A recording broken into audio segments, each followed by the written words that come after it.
Os direitos humanos são um dos principais legados do liberalismo para a humanidade, mas ainda tem um longo caminho para que sejam consolidados aqui no Brasil. Um dos direitos humanos fundamentais que nós não temos muito sucesso em garantir por aqui é justamente o direito à propriedade privada. Na crise do coronavírus, esse desrespeito à propriedade ganhou muito destaque com a verdadeira guerra de confiscos, inclusive com um conflito entre diferentes governos estaduais, governo federal, uma espécie de confisco do confisco. Em defesa da propriedade privada, um fundamento basilar de qualquer sociedade livre, o Livres ingressou no Supremo Tribunal Federal como amigo da Corte, numa ação que questiona a constitucionalidade desses confiscos. Para conversar sobre isso hoje, nós recebemos aqui o conselheiro jurídico do Livres, Irapuan Santana. Bom dia, Irapuan. Bom dia, mano. Bom dia, pessoal do Livres. É um prazer estar aqui com vocês, conversando a respeito de um tema que eu acho que é tão importante, ainda mais nessa época aí de pandemia, né? Isso aí. Quem também está com a gente é o economista Leonardo Regazzini, professor da Universidade Federal do Amazonas e também integrante do Conselho de Administração do Livres. Bom dia, Léo. Fala, Ira.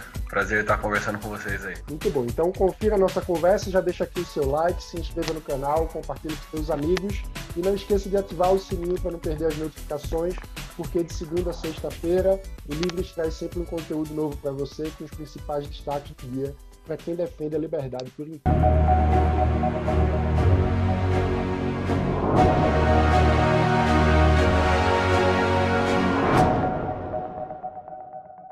A gente vai falar sobre o confisco de equipamentos médicos que tem acontecido nessa crise da pandemia do Covid aqui no Brasil, mas antes de entrar especificamente na pauta, eu queria pedir para o Léo para a gente fazer uma espécie de introdução sobre a importância desse tema. E para ajudar a situar essa conversa, eu vou trazer um dado que acho que ajuda a gente a ter dimensão de como o direito à propriedade nunca foi um direito realmente bem assegurado pelo Estado brasileiro. Desde 1995, a Heritage Foundation elabora o Índice de Liberdade Econômica, que busca medir as condições de liberdade econômica em vários países do mundo. Para isso, um dos critérios é justamente o nível de garantia dos direitos de propriedade. Numa escala que varia de 0 a 100, a nota do Brasil é 57,3, o que classifica o Brasil como um país majoritariamente não livre nesse quesito. Léo, por que o direito à propriedade é importante?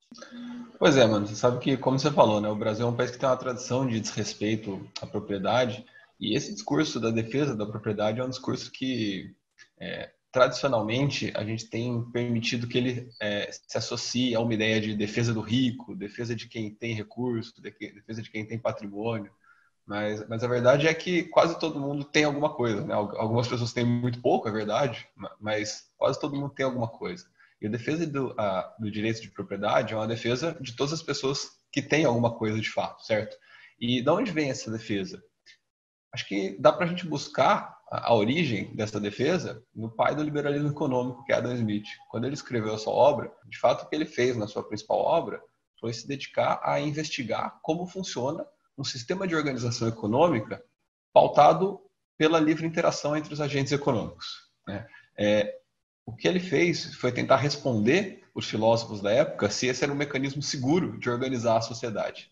Basicamente, a sociedade conhecia dois outros mecanismos, que era a tradição ou a imposição. E no final da Idade Média, início da Idade Moderna, começou a emergir uma nova forma de se organizar a sociedade, que era a livre interação, basicamente os mercados. E o que Adam Smith dizia é que os mercados eram, sim, um mecanismo interessante de alocar os recursos, um mecanismo capaz de garantir que a sociedade seria suprida com aquilo que ela necessita em termos de bens e serviços, porque junto com essa livre interação, dessa livre interação, surge uma coisa chamada sistema de preços.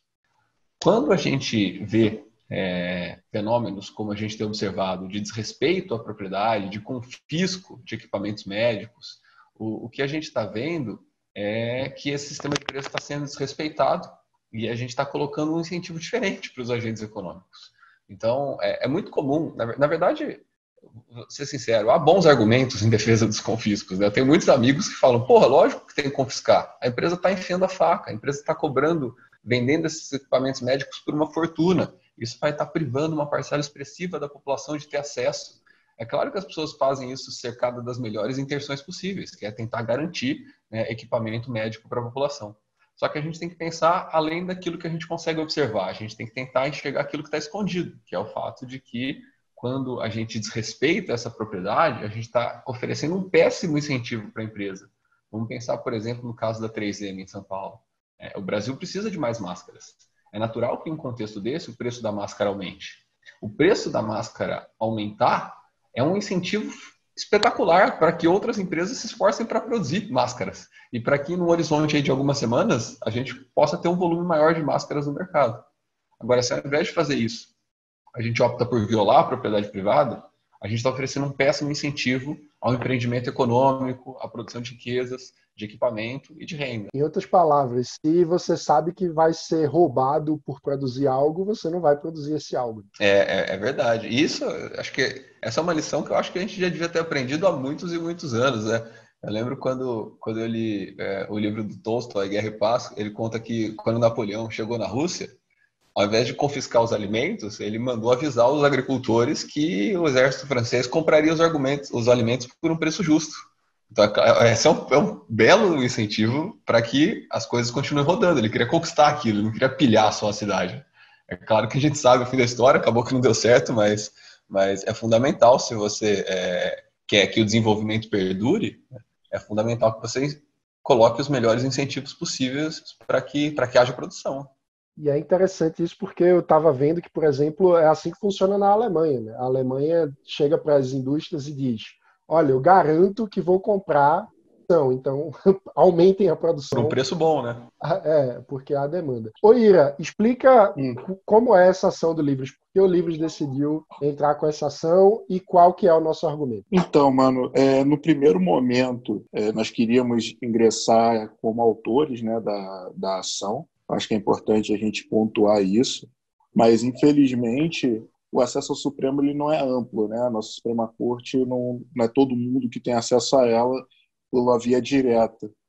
E aí nós precisávamos fazer algumas parcerias que acabaram não ocorrendo, e dentro desse meio tempo o PSOL ingressou com uma ADPF, essa ADPF 671, eles ingressaram alegando haver uma necessidade de se estatizar os leitos de UTI da rede privada durante a pandemia do coronavírus. E aí a Confederação Nacional de Saúde ingressou com uma ADI, que é um outro tipo de ação, que é ação direta de inconstitucionalidade, 6362, falando que, na verdade, as requisições administrativas, que são o nome técnico do confisco, né, elas precisam guardar uma proporção, né, elas precisam ter uma razoabilidade e cumprir uma série de requisitos. E nós contestamos a forma pela qual nós teríamos ali a requisição administrativa. Por quê?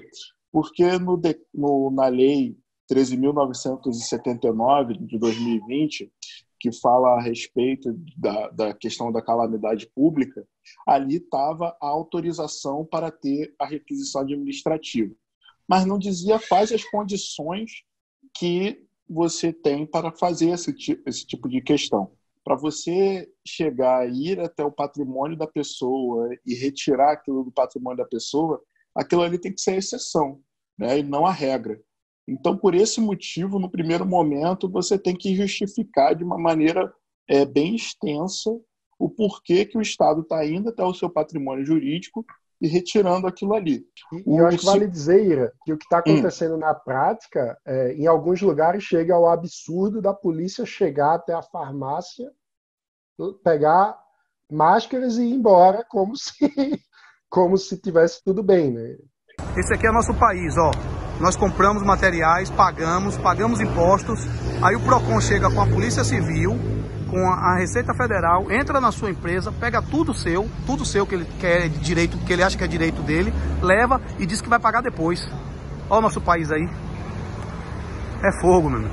É difícil esse Brasil, viu? O nosso argumento ele foi de dois pontos. O ponto de vista teórico, porque a ADI ela precisa ser em tese, tem que se discutir a lei em tese, e o outro é um argumento prático, que é para demonstrar que é preciso ter uma urgência daquele caso. E aí, essa parte da urgência, a gente demonstrou isso, tanto do 3M, né, que o governo de São Paulo ele tinha prometido comprar 120 mil máscaras e acabou confiscando 500 mil. Cara, a gente estava aqui fazendo uma produção de 120 mil e aí, do nada, você me pede 500 mil sem dizer por quê. Né? Então, o mínimo que você tem dentro de um ato administrativo é ter uma motivação. Né? E se nem a pessoa que está sendo confiscada entende por que está sendo confiscado, em que momento isso se tornou uma imposição de você precisar, num momento de 120 mil, depois do nada você precisar de 500 mil, e sem você explicar isso, como é que isso ocorre? A gente começou a falar sobre essa necessidade, primeiro, de ter uma interpretação conforme a Constituição. A gente não pode dizer que a requisição administrativa ela é inconstitucional. Ela está prevista na Constituição. Então, um outro argumento é falar que qual é o procedimento correto que esteja de acordo com a Constituição para justificar que haja a requisição administrativa. Ou seja, pode haver o confisco, mas não pode ser de qualquer jeito. Exatamente, esse é o nosso ponto. O primeiro momento o confisco, tecnicamente falando, ele não existe. Por quê? Porque você tem o direito a uma indenização justa posteriormente. Você não sabe quando que isso vai acontecer e que preço justo é esse, enfim. Mas isso, a gente, por uma questão de estratégia, a gente não pode debater esse ponto. Claro, né? Claro. E aí a gente tentou mostrar por outro motivo. E aí o primeiro argumento que a gente mostrou foi a violação do princípio da legalidade, que aí mexe diretamente com a ideia de liberdade. Porque o princípio da legalidade da pessoa, né, enquanto particular, é que a gente pode fazer tudo que não é proibido. E do Estado é que ele só pode fazer aquilo que a lei prevê.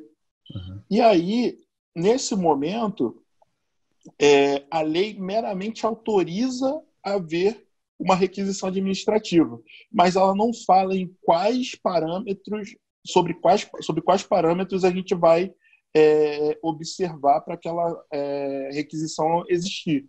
Essa era uma dúvida que eu ia até te perguntar, Ira. Quando eu fui me inteirar um pouco sobre a parte legal, que é uma parte que eu não conheço muito, eu fiquei com a impressão de que parece que faltou alguma espécie de regulamentação dessa lei. Você tem essa mesma impressão ou não? Exato, é isso que a gente está questionando na ADI, enquanto livres, né?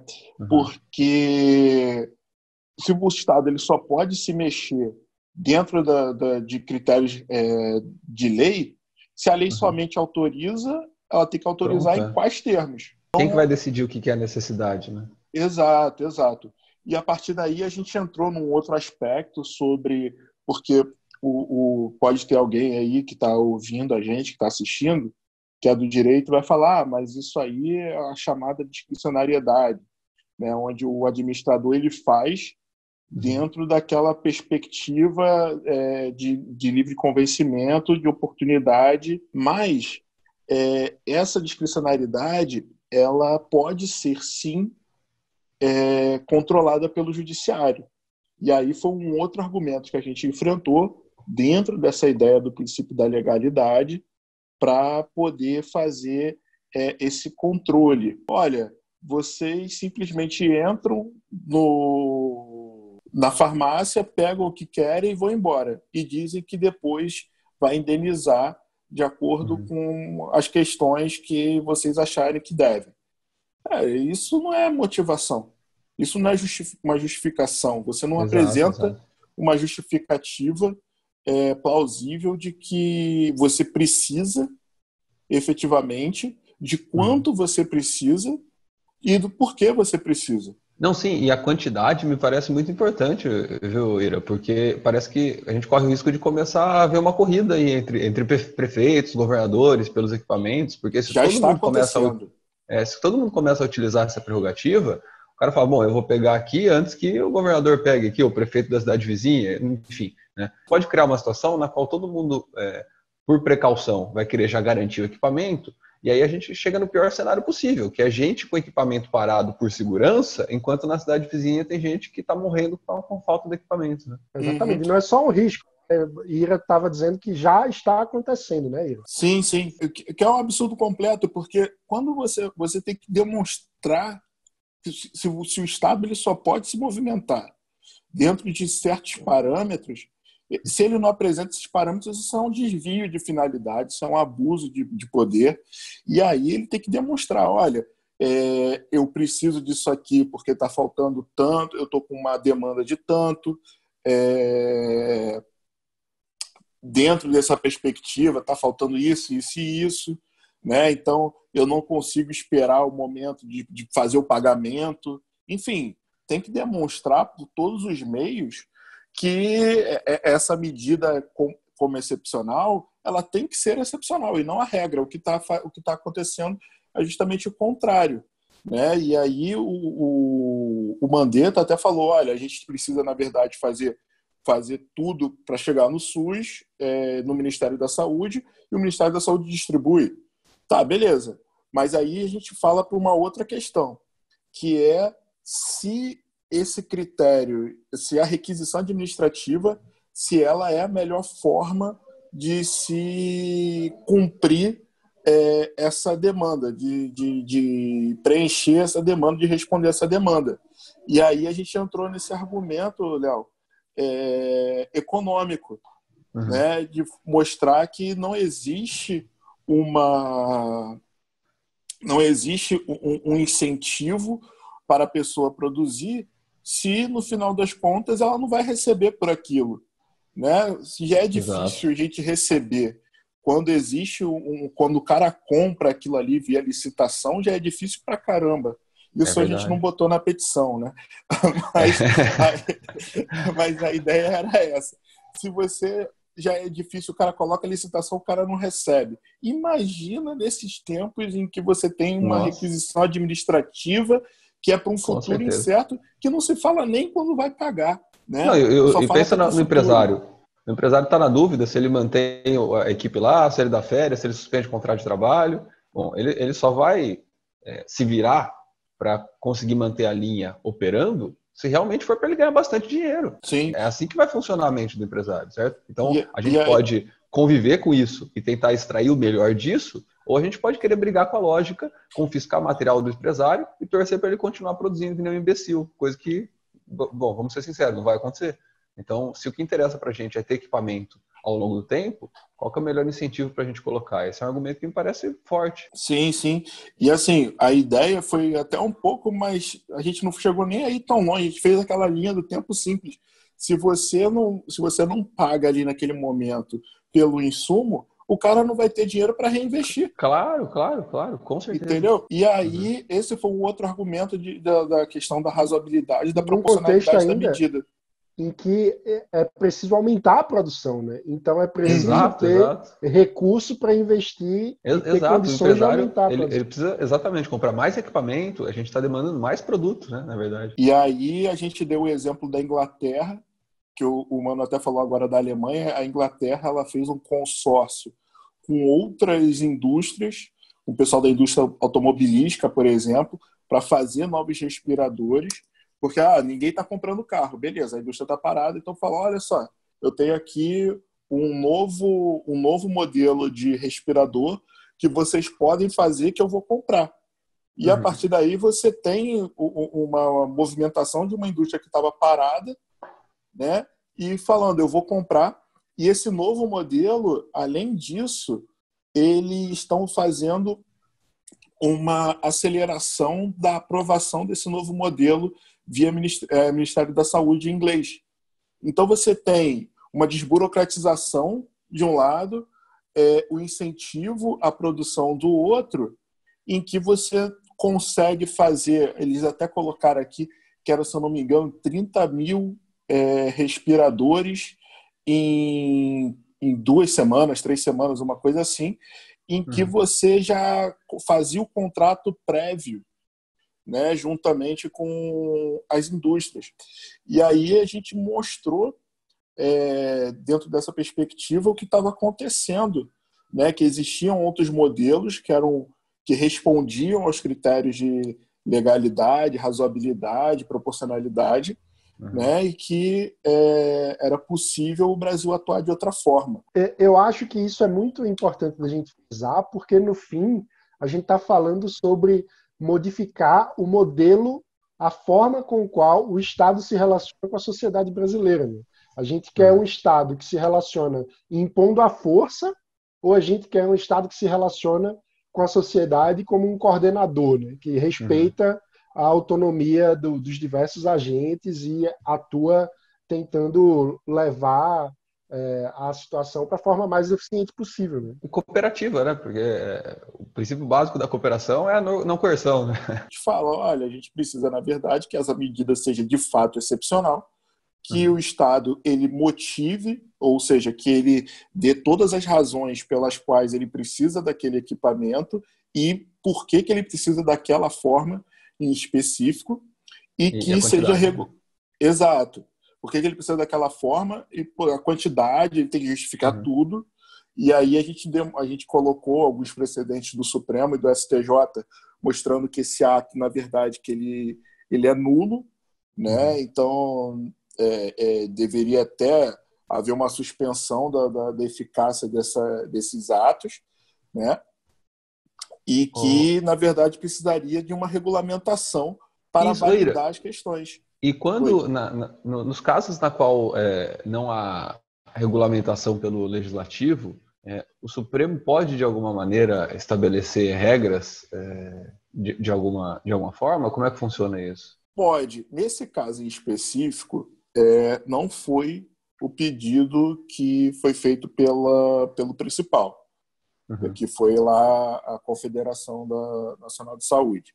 Mas é possível o Supremo chegar e falar assim, olha, Congresso ou Executivo, enfim, via decreto, né, edite uma norma que trace parâmetros objetivos específicos para legitimar a requisição administrativa.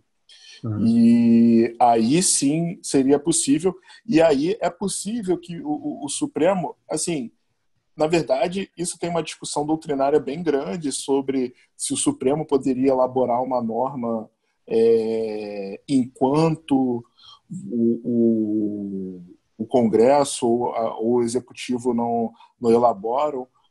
O que acontece muito por exemplo, via mandado de injunção, que é um outro remédio constitucional, o Supremo chega e fala, enquanto não existir uma norma específica sobre isso, as relações vão ser regidas pela lei tal. Entendeu? Mas nesse caso aqui nosso, bastava um bom senso.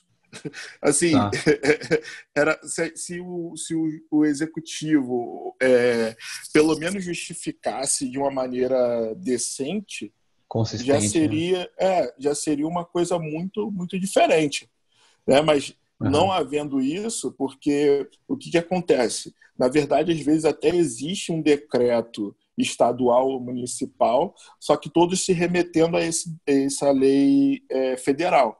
Só que todas elas estão falando isso. A gente autoriza a requisição administrativa com futura indenização em caso de perecimento. Assim, sabe? Sim. É surreal. Gente, muito obrigado por essa conversa. Acho que foi bem esclarecedor. Obrigado, Mano. Obrigado, Ira. Parabéns pela ação aí. Desejo sorte pra gente. Obrigado aí pela oportunidade. E acho que vale também dizer que o direito à propriedade é algo que atinge a todos, como o Léo falou bem no início. E eu acho que vale também trazer o fato de que os mais prejudicados com desrespeito à propriedade privada no Brasil, em geral, são justamente os pequenos empreendedores, os ambulantes que têm tantas vezes mercadorias apreendidas pela Sim. polícia, muitas vezes de forma violenta, inclusive. É fundamental que a gente possa ampliar a voz em defesa do direito à propriedade, que é um dos direitos humanos fundamentais trazidos pelo liberalismo para a humanidade. Então, o Livres vai permanecer nessa luta. A gente espera contar com a companhia de todos vocês que estão ouvindo. Você pode se tornar um associado do Livres lá no nosso site, em www.eusolivres.org/participe, onde você preenche o cadastro e entra para o time daqueles que defendem a liberdade por inteiro. Esse foi o Livres Notícia. Deixa aqui o seu like, se inscreva no canal e ative o sininho para não perder as notificações, porque de segunda a sexta-feira, mesmo em quarentena, fazendo home office, o Livres continua trazendo conteúdo novo para você todos os dias, sempre com o principal destaque para quem defende a liberdade por inteiro. Obrigado e até amanhã. Valeu, gente. Até amanhã. Até.